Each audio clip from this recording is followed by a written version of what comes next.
ଢେଙ୍କାନାଳ ମଗଜିକୁ ମିଳିଲା ଭୌଗୋଳିକ ପରିଚୟ। ଜିଆଇ ଟ୍ୟାଗ୍ ମିଳିବା ପରେ ଖୁସିର ମାହୋଲ। ଗଅଁଦିଆରେ ବାଜା ବଜାଇ ନାଚି ଗାଇ ସେଲିବ୍ରେସନ୍ କଲେ ଅଞ୍ଚଳବାସୀ।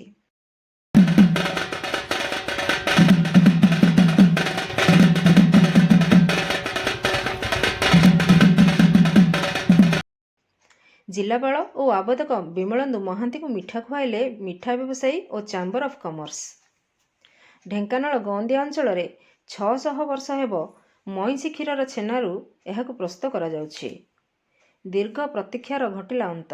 ସାକାର ହେଲା ଢେଙ୍କାନାଳବାସୀଙ୍କ ସ୍ୱପ୍ନ। କାରଣ ଢେଙ୍କାନାଳର ସ୍ୱାଦିଷ୍ଟ ମିଠା ମଗଜିକୁ ମିଳିଲା ଜିଆଇ ଟ୍ୟାଗ୍। ମଇଁଷି କ୍ଷୀରର ଛେନାରୁ ପ୍ରସ୍ତୁତ ଏହି ମଗଜି ଭୌଗୋଳିକ ପରିଚୟ ମିଳିବା ପରେ ଏବେ ସମଗ୍ର ଢେଙ୍କାନାଳ ଜିଲ୍ଲାରେ ଖେଳିଯାଇଛି ଖୁସିର ଲହର। ବିଶେଷ କରି ମଗଜିର ଉତ୍ପତ୍ତି ସ୍ଥଳ ଢେଙ୍କାନାଳ ଗଅଁଦିଆ ଅଞ୍ଚଳର ଅଞ୍ଚଳବାସୀ ବାଜା ବଜାଇ ନାଚି ଗାଇ ପରସ୍ପରକୁ ମଗଜି ଖୁଆଇ କରିଛନ୍ତି ସେଲିବ୍ରେସନ୍। କେବଳ ଗଅଁଦିଆ କାହିଁକି, ଢେଙ୍କାନାଳରେ ମଧ୍ୟ ଜିଲ୍ଲା sweets association chamber of commerce ମିଳିତ ଭାବରେ ଜିଲ୍ଲାପାଳଙ୍କ କାର୍ଯ୍ୟାଳୟରେ ଖୁସି ମନାଇଛନ୍ତି।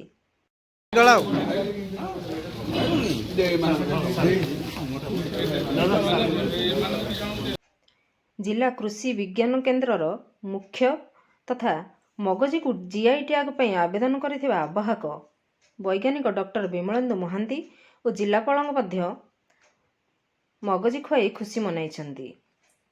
ମଗଜିକୁ ଜିଆଇ ଟ୍ୟାଗ୍ର ମାନ୍ୟତା ମିଳିବା ଜିଲ୍ଲା ପାଇଁ ଅତ୍ୟନ୍ତ ଗୌରବମୟ ବିଷୟ ବୋଲି କହିଛନ୍ତି ଜିଲ୍ଲାପାଳ ଓ ବିମଳେନ୍ଦୁ ମହାନ୍ତି। ଆଗକୁ ଏହାର ବ୍ୟାପକ ପ୍ରଚାର ପ୍ରସାର ସହ ଉତ୍ପାଦନ ବୃଦ୍ଧି ଉପରେ ଗୁରୁତ୍ୱ ଦିଆଯିବ ବୋଲି କହିଛନ୍ତି ଜିଲ୍ଲାପାଳ ମନୋରଞ୍ଜନ ମଲ୍ଲିକ।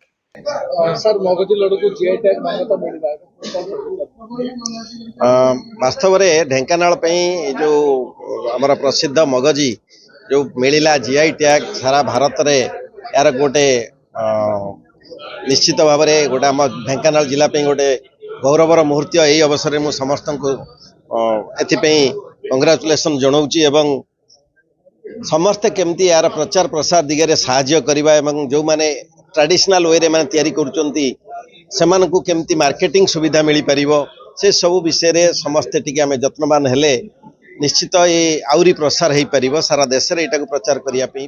ଆଜକୁ ପ୍ରାୟ 600 ବର୍ଷ ହେବ ମଗଜିକୁ ଗଅଁଦିଆରେ ପ୍ରସ୍ତୁତ କରାଯାଉଛି। କପିଳାସ ପାହାଡ଼ ଓ ବ୍ରାହ୍ମଣୀ ନଦୀ ପଠାରେ ବିଚରଣ କରୁଥିବା ଡାଳୁଆ ମହିଷୀର କ୍ଷୀରର ଛେନାରେ ଚିନି ଗୁଜୁରାତି ପକାଇ ଏହି ମଗଜି ତିଆରି କରାଯାଇଥାଏ। ଏଥିରେ ପାଣି ମିଶାଯାଉନଥିବାରୁ 1 ମାସ ପର୍ଯ୍ୟନ୍ତ ଏହା ସଂରକ୍ଷିତ ହୋଇ ରହିପାରେ। ଢେଙ୍କାନାଳର ଗଅଁଦିଆ, ଷଡ଼ଙ୍ଗୀ, ମନ୍ଦାର ଓ ଦେଓଗାଁ ଅଞ୍ଚଳରେ ଏହା ବହୁଳ ପରିମାଣରେ ଉପଲବ୍ଧ ହୋଇଥାଏ। 3 ବର୍ଷ ପୂର୍ବେ 2020 ମସିହାରେ ଢେଙ୍କାନାଳ ସୁଇଟ୍ସ ଆସୋସିଏସନ୍ ପକ୍ଷରୁ ମଗଜିକୁ ଜିଆଇ ଟ୍ୟାଗ୍ ମାନ୍ୟତା ପାଇଁ ଆବେଦନ କରାଯାଇଥିଲା। OUAT ସହଯୋଗରେ ଏହାକୁ ମାନ୍ୟତା ପ୍ରଦାନ ପାଇଁ ବିଭିନ୍ନ ପାହାଚ ଅତିକ୍ରମ କରିଥିଲା। 2023 ଅଗଷ୍ଟରେ ଜିଓଗ୍ରାଫିକାଲ ଇଣ୍ଡିକେସନ୍ ଜର୍ନାଲରେ ଏହା ସ୍ଥାନ ପାଇଥିଲା ଏବଂ 3 ମାସ ମଧ୍ୟରେ କୌଣସି ଆପତ୍ତି ଅଭିଯୋଗ ନ ଆସିବା ପରେ ଶେଷରେ ମଗଜିକୁ ମିଳିଛି ଜିଆଇ ଟ୍ୟାଗ୍ର ମାନ୍ୟତା। ଢେଙ୍କାନାଳ ଜିଲ୍ଲାର ପ୍ରଥମ ଉତ୍ପାଦିତ ଦ୍ରବ୍ୟ ଭାବେ ମଗଜିକୁ ଜିଆଇ ଟ୍ୟାଗ୍ ମିଳିଥିବାରୁ ଢେଙ୍କାନାଳବାସୀଙ୍କ ଖୁସି କହିଲେ ନ ସରେ। ଭୌଗୋଳିକ ପରିଚୟ ମିଳିବା ପରେ ଢେଙ୍କାନାଳ ଜିଲ୍ଲା ସମଗ୍ର ରାଜ୍ୟ ଓ ଦେଶରେ ନୂତନ ପରିଚୟ ସୃଷ୍ଟି କରିବ, ଏଥିରେ ଦ୍ୱିମତ ନାହିଁ।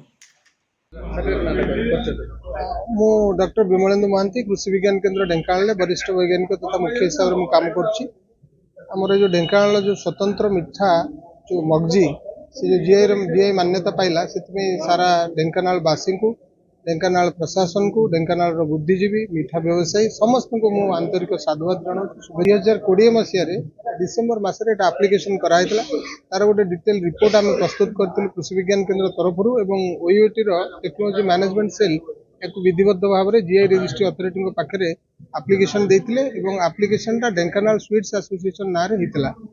ତାକୁ ବିଭିନ୍ନ ପର୍ଯ୍ୟାୟରେ ବହୁତ ପରୀକ୍ଷା ନିରୀକ୍ଷା କଲେ ଜିଆଇ ରେଜିଷ୍ଟ୍ରି ଅଥରିଟି ଏବଂ ଆମକୁ ଦେଖିବାକୁ ପଡ଼ିଲା ଯେ ଢେଙ୍କାନାଳ ମଗଜି ଅଲଗା ମିଠାଠୁ କେମିତି ଭିନ୍ନ, ତାର ନ୍ୟୁଟ୍ରିଏଣ୍ଟ ଆନାଲିସିସ୍ କରିବାକୁ ପଡ଼ିଥିଲା। ଇଭିନ୍ ଆମର ଯେଉଁ ମଇଁଷି କ୍ଷୀରରୁ ଏଟା ତିଆରି ହେଉଛି ଯେହେତୁ ମଇଁଷି କ୍ଷୀରର ମଧ୍ୟ ଆନାଲିସିସ୍ କରାହେଇଥିଲା।